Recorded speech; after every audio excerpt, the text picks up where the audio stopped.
চলো আজকে আমরা দ্বিতীয় ক্লাসে চলছি। হ্যাঁ, তো মাধ্যমিকে 2024 সালের যে কোশ্চেন গুলো আসে সেই কোশ্চেনের এটা 4 নাম্বার পার্ট।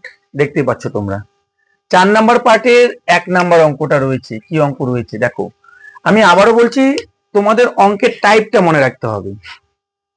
অঙ্কের টাইপ যদি মনে রাখতে পারো তাহলে তোমাদের যে কোনো অঙ্ক আসলে পারবে। তোমার এই নিয়মে যে কোনো অঙ্ক আসবে।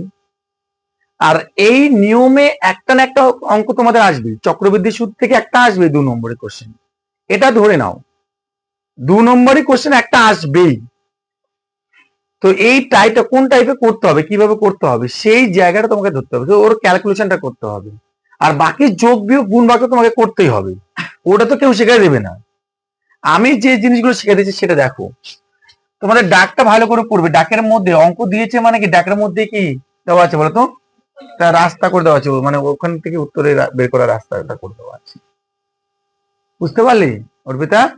দেখো কি আছে, প্রথমে 500 টাকার কি আছে বলতো, 500 টাকার।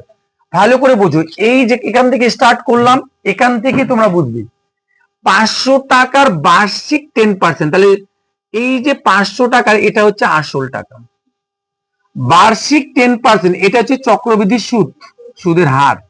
সুদের হার কিন্তু এইটুকু পর্যন্ত হার, এটা মানে মনে রাখতে হবে।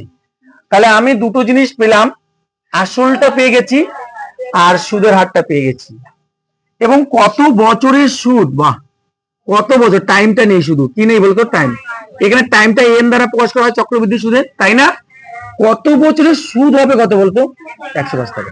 তাহলে আমাদের কিন্তু উত্তরটাও দেওয়া আছে 105।